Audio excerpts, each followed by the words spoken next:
नमस्कार मंडळी, श्री स्वामी समर्थ. आपल्या सर्वांचं माझ्या या भक्तिमय यूट्यूब चॅनलवरती मनापासून स्वागत आहे. स्वामी समर्थ महाराजांच्या कृपेने आजचा दिवस तुमच्यासाठी सुखाचा, आनंदाचा आणि समाधानाचा जाऊ देत. तुमच्या घरामध्ये नेहमी सुख शांती राहो आणि तुमच्या मनातील योग्य इच्छा पूर्ण होत, हीच स्वामींच्या चरणी प्रार्थना करून आजच्या या सुंदर आणि पवित्र व्हिडिओला सुरुवात करू. उद्या 17 ऑगस्ट 2026 हा दिवस खूप खास आहे, कारण महाराष्ट्राच्या श्रावण महिन्यातील पहिला सोमवार आणि नागपंचमी एकाच दिवशी आलेली आहे. एका बाजूला हा दिवस भगवान महादेवांच्या भक्तीसाठी खास आहे, तर दुसऱ्या बाजूला नागदेवतेची पूजा करण्याचा पवित्र सण म्हणजे नागपंचमी ही याच दिवशी आलेली आहे. भगवान शिव आणि नागदेवता यांचा संबंध आपल्या धार्मिक परंपरेमध्ये खूप जवळचा मानला जातो. महादेवांच्या गळ्यात नाग विराजमान असल्यामुळे नागपंचमीच्या दिवशी शिवपूजा आणि नागदेवतेची पूजा यांना विशेष महत्त्व दिलं जातं. म्हणूनच मंडळी, उद्याच्या या खास दिवशी पूजा कशी करायची, दोन्ही पूजा एकाच दिवशी असतील तर सुरुवात कोणत्या पूजेने करायची, व्रत करताना काय खावं आणि काय टाळावं, याबद्दल अनेक भक्तांच्या मनात प्रश्न असतात. त्यासोबतच या दिवशी कोणत्या गोष्टींची विशेष काळजी घ्यायची, कोणत्या पारंपरिक नियमांचं पालन केलं जातं आणि कोणती चूक हे अनेक जण न कळत करतात, याबद्दलही आज सविस्तर आपण माहिती जाणून घेणार आहोत. तर मंडळी, काही धार्मिक परंपरांमध्ये नागपंचमीच्या दिवशी काही कामं टाळण्याची पद्धत आहे, तर काही घरांमध्ये उपवास आणि पूजेचे वेगवेगळे नियम पाळले जातात.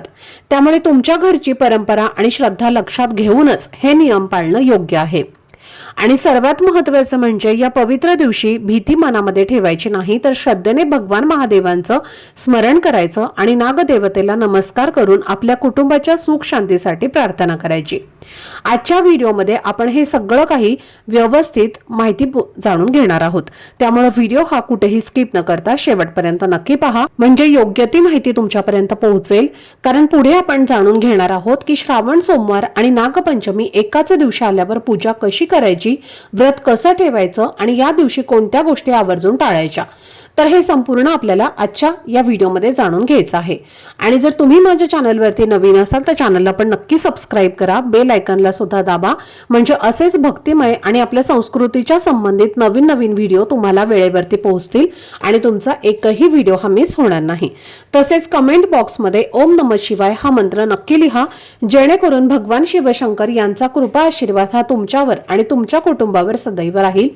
तसेच व्हिडिओला एक हाईप देखील द्या. तर मंडळी, वैदिक पंचांगानुसार 13 ऑगस्ट पासून पवित्र श्रावण महिन्याला सुरुवात झाली आहे.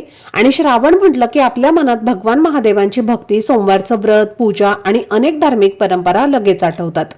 पण यावर्षी श्रावण महिन्याची सुरुवात झाल्यानंतर एक खास दिवस आपल्या समोर येत आहे, कारण 17 ऑगस्ट 2026 रोजी म्हणजेच उद्या श्रावण महिन्यातील पहिला सोमवार आणि नागपंचमी एकाच दिवशी आलेली आहे.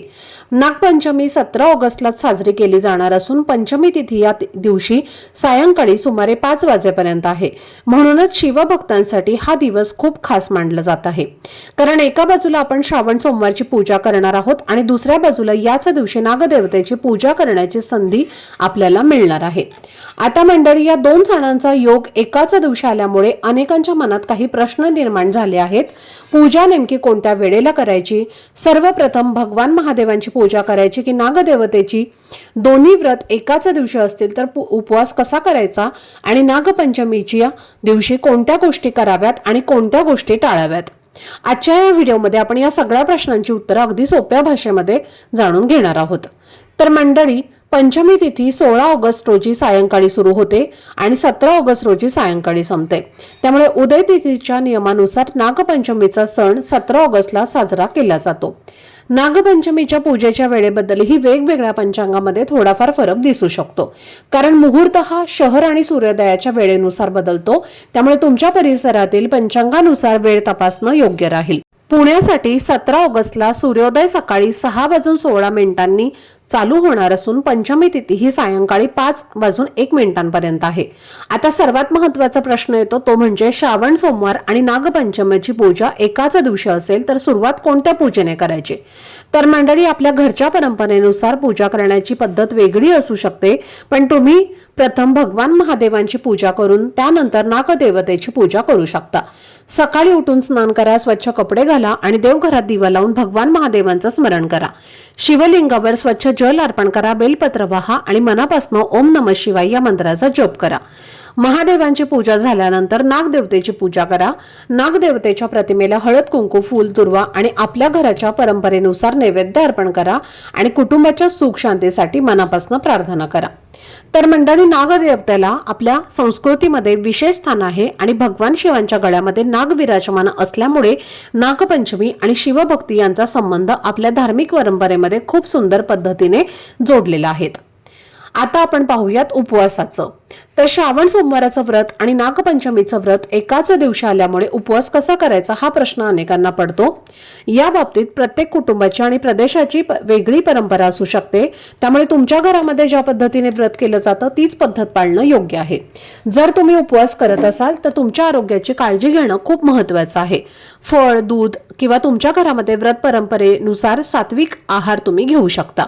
उपवास म्हणजे स्वतःला त्रास देणं नाही, तर श्रद्धेने देवाचं नामस्मरण करणं आणि मन शांत ठेवणं हा त्यामागचा सुंदर भाव आहे. नागपंचमीच्या दिवशी काही ठिकाणी वारुळाची पूजा करण्याची परंपरा आहे. तुमच्या परिसरात सुरक्षित ठिकाणी वारुळ असेल तर तिथे पूजा करण्याची परंपरा असेल तर तुम्ही दुरूनच श्रद्धेने नमस्कार करू शकता. वारुळाजवळ हात घालणे किंवा सापाला त्रास देणं मात्र तुम्हाला टाळायचं आहे. घराच्या आसपास वारुळ नसेल तर घरामध्ये नागदेवतेचा फोटो किंवा प्रतिमा ठेवून श्रद्धेने पूजा केली तरी सुद्धा पुरेसं आहे. आणि मंडळी, पूजा करताना एक महत्त्वाची गोष्ट लक्षात ठेवा, ती म्हणजे जिवंत सापाला दूध पाजण्यासाठी त्याच्या जवळ जाऊ नका. नागपंचमीचा सन्मान करण्याचा उत्तम मार्ग म्हणजे नागदेवतेच्या प्रतिमेची पूजा करणं आणि प्रत्यक्ष सापांना त्रास होणार नाही याची काळजी घेणं. शेवटी भगवान महादेव आणि नागदेवतेच्या चरणी मनापासून प्रार्थना करा की आपल्या घरात सुख शांती राहो, कुटुंबातील प्रत्येक व्यक्ती निरोगी राहो आणि आपल्या आयुष्यात चांगले विचार आणि सकारात्मकता वाढो. तर मंडळी, आता अनेक महिलांच्या मनात एक प्रश्न नक्कीच आला असेल की श्रावण सोमवाराचं व्रत आणि नागपंचमीचं व्रत जर एकाच दिवशी केलं तर दोन्ही व्रत पूर्ण मानले जातात का आणि दोन्ही व्रतांची पूजा एकत्र करता येते का. तर हो मंडळी, आपल्या घरची आणि आपल्या भागाची परंपरा लक्षात घेऊन हे दोन्ही व्रत एकाच दिवशी श्रद्धेने करता येतात, कारण या दोन्ही दिवशी भगवान महादेवांचं स्मरण केलं जातं आणि नागदेवतेचीही पूजा केली जाते. यामुळे दोन वेगवेगळ्या पूजा एकाच दिवशी आल्या म्हणून मनामध्ये कोणताही संभ्रम ठेवण्याची गरज नाही. महत्त्वाचं म्हणजे व्रत करताना श्रद्धा ठेवा, आपल्या आरोग्याची काळजी घ्या आणि आपल्या घरामध्ये जी परंपरा अनेक वर्षांपासून पाळली जात आहे तीच शक्य तितक्या मनापासून पाळा. आता मंडळी, नागपंचमीच्या दिवशी कोणत्या गोष्टी पाळल्या पाहिजेत आणि कोणत्या गोष्टी टाळल्या पाहिजेत हे जाणून घेऊयात, कारण आपल्या पूर्वजांनी या दिवसासाठी काही सुंदर परंपरा सांगितलेल्या आहेत आणि त्यामागे श्रद्धेबरोबरच निसर्ग आणि सापाचं संरक्षण करण्याची ही भावना दिसून येते. यातील सर्वात महत्त्वाची गोष्ट म्हणजे नागपंचमीच्या दिवशी शेतामध्ये नांगरणी करणं किंवा विनाकारण जमीन खोदणं काही ठिकाणी टाळलं जातं. यामागचं कारण खूप सोपं आहे, कारण जमिनीमध्ये सापांची बिळं असू शकतात आणि जमीन खोदताना किंवा नांगरताना ही बिळं खराब होण्याची शक्यता असते. त्यामुळे या दिवशी जमिनीला त्रास न देण्याची परंपरा अनेक ठिकाणी पाळली जाते. म्हणून जर तुमच्या घरामध्ये किंवा गावामध्ये नागपंचमीच्या दिवशी शेतीची कामं टाळण्याची पद्धत असेल तर शक्य असल्यास ती कामं दुसऱ्या दिवशी करा आणि या दिवशी नागदेवतेचा सन्मान करण्याचा प्रयत्न करा. तसेच तुमच्या घराजवळ एखादं वारूळ असेल तर त्याला इजा होईल अशी काही कामं करू नका. तसेच या दिवशी सुई, धागा किंवा सुरी, कात्री, चाकू यासारख्या टोकदार वस्तू अजिबात वापरू नयेत. तसेच शिवणकाम किंवा सुईमध्ये धागा हे सुद्धा ओवणं अशुभ मानलं जातं. त्याचबरोबर पुढची चूक म्हणजे या दिवशी चुलीवर लोखंडी तवा किंवा कढई ठेवू नका. पदार्थ भाजणे किंवा तळणे या दिवशी वर्ज्य मानलं जातं आणि म्हणून नागपंचमीच्या दिवशी उकडलेले किंवा सात्विक पदार्थ बनवण्याची परंपरा आजही आपल्याकडे दिसून येते. या दिवशी काही भागांमध्ये पुरणांचं धिंड, दूध, साखर इत्यादी पदार्थ जे आहेत तर ते नागदेवतेला अर्पण केले जातात.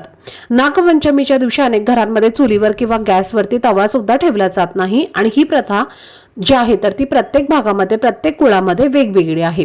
म्हणून तुमच्या घरामध्ये जशी प्रथा चालू आहे त्या प्रथेने तुम्ही ह्या गोष्टी करू शकता.